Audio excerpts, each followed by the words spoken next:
지난 편에 이어서 가라스 요부코 여행입니다. 히젠 나고야성 박물관이랑 성터를 다 관람하고 다시 요부코 지역으로 넘어가고 있습니다. 작은 어촌 마을이라서 그런지 큰 버스가 아닌 봉고차 비스무리한 차를 버스처럼 이용하길래 냅다 탔습니다. 창밖의 풍경이 평화롭습니다. 제가 도착한 곳은 마린펄 요부코라는 유람선 타는 곳입니다. 이곳에서 유람선을 탈 건데요. 두 가지 유람선이 있습니다. 하나는 이카마루입니다. 이카마루는 나나츠가마라는 주상절리 천연 해식 동굴까지 가는 유람선이고, 다른 하나는 지라라는 반잠수정으로 이동하는 아쿠아리움 마냥 바다 생태계를 구경할 수 있는 배입니다. 하나하나 이용하면 4,200엔으로 비싼데 두 개를 같이 이용하면 3,600엔입니다. 600엔 깎아주는데요. 저는 두 개 다 이용하는 걸 끊었습니다. 두 가지 배 모두 시간이 조금 달라가지고 하나 타고 조금 기다렸다가 다른 하나를 또 타고 그렇게 해야 합니다. 여기서 출발해서 저기까지 간다는 지도인 것 같은데, 저는 처음 오는 곳이라서 뭐 봐도 이해는 안 됐고요. 대략적으로 구글 지도로 보면 이렇습니다. 여기 마린펄 요부코에서 출발해서 나나츠가마 동굴까지 갔다가 동굴 살짝 들어갔다가 그리고 다시 복귀합니다. 여기 시간표가 있으니까 참고하시고요. 저는 해식 동굴 보고 다음에 탈 배를 여기서 멍 때리고 기다리기보다는 가볍게 요부코 시장 구경하고 오니까 다음에 탈 배 시간 타이밍이 맞았습니다. 이제 출발합니다. 먼저 해식 동굴을 볼 텐데요. 실내는 이렇게 생겼습니다. 대부분 가족 연인 단위로 오시더라고요. 저는 혼자라서 쭈그렁 구석에 앉았습니다.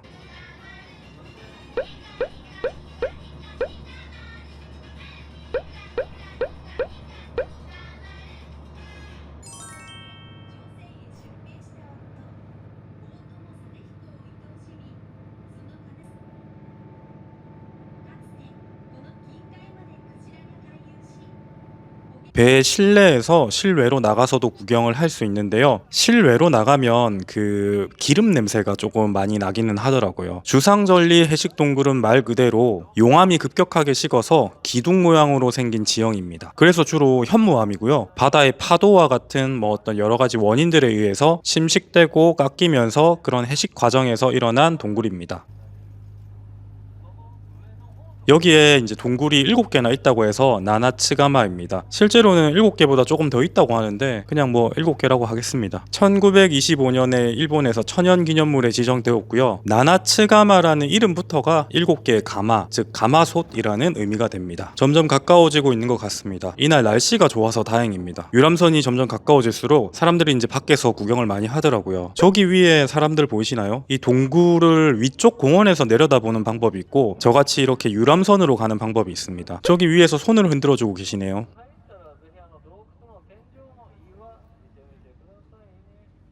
바닷물 색깔이 정말 에메랄드 빛으로 이쁘더라고요. 숙련된 운전자가 유람선을 동굴 안까지 들어가는데요. 파도에 의해서 깎여서 생긴 거라 그런지 동굴 자체가 막 그렇게 깊은 건 아니었습니다. 뭔가 제 느낌은 그 흑요석 같은 게 뭐 박혀 있는 것 같은 느낌? 그리고 약간 벌집 모양 같은 느낌, 그런 생각이 좀 들었고, 뭐 사각형, 오각형, 육각형 등 다양한 기둥 형태가 있었고, 약간 그 나무의 나이테 같은 그런 느낌도 느껴지기도 했습니다.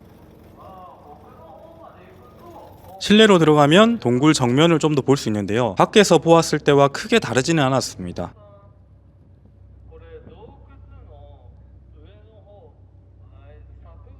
자, 이제 다시 복귀합니다. 7개가 맞는지 볼까요? 하나, 둘, 셋, 넷, 다, 여, 일곱. 제대로 셀른 건지 모르겠네요. 어쨌든 관람하고 돌아왔습니다. 대략적인 시간은 가는데 15분, 거기서 머무는데 10분, 오는데 15분 이랬던 것 같습니다. 돌아오는 길에 요부코의 특산물 오징어가 저기 보이네요.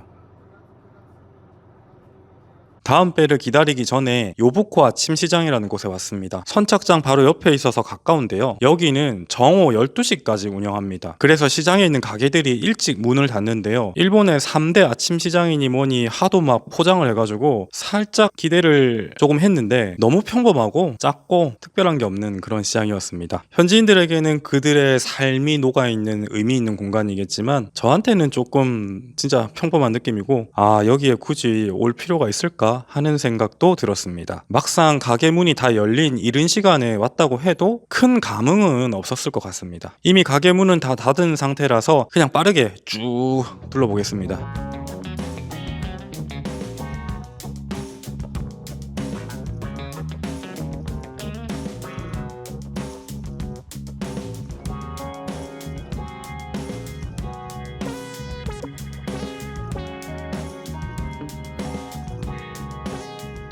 시장이 문을 닫아서 당연히 요부코 특산물인 오징어는 못 먹어보겠거니 했는데 다행히 오징어 튀김을 파는 곳이 열려 있더라고요. 그래서 오징어 튀김을 주문했습니다. 즉석에서 밀가루 반죽에 튀겨주는 거라서 생각보다 빨리 나오지는 않았고요. 주변에 이제 문연 가게가 없어서 여기만 문을 열고 있어서 현지인분들이 주차하고 튀김 구매하시는 분도 한 3분 정도 있었습니다. 저는 포장해서 요부코 시장 쉼터 같은 곳에서 먹었습니다. 맛은 있었지만 솔직히 튀김은 책상 다리를 튀겨도 맛있다고 하잖아요. 그래서 이게 1,000엔짜리 즉 10,000원짜리 오징어 튀김인데 우리 동네 분식집 오징어 튀김 가격이랑 괜히 막 비교하게 되더라고요. 양이 그렇게 많았던 것도 아니었고요. 그냥 튀겨진 오징어가 질 좋은 오징어였겠거니 그렇게 생각해야겠습니다.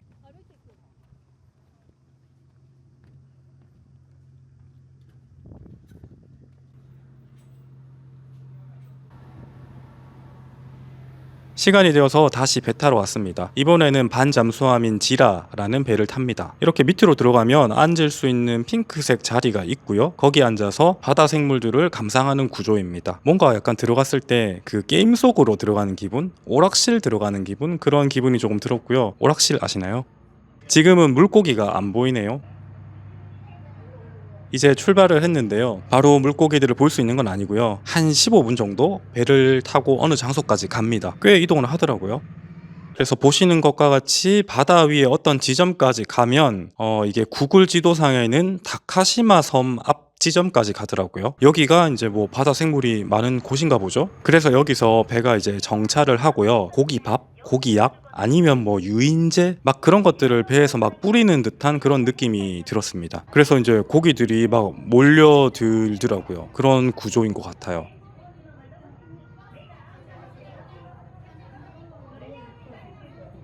내려가 보니까 안 보이던 물고기들이 엄청 많이 모였더라고요. 물 위에 있는, 물 속에 있는 그런 아쿠아리움 느낌이 낭낭했습니다.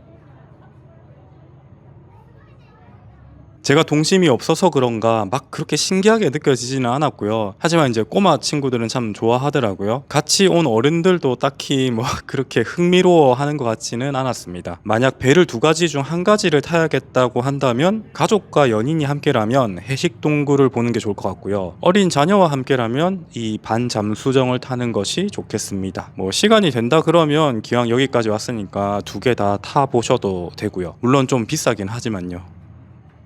업로드가 많이 늦었습니다. 아침 저녁으로 일교차가 정말 큰데요. 감기 조심하셨으면 합니다. 영상 시청해 주셔서 감사합니다.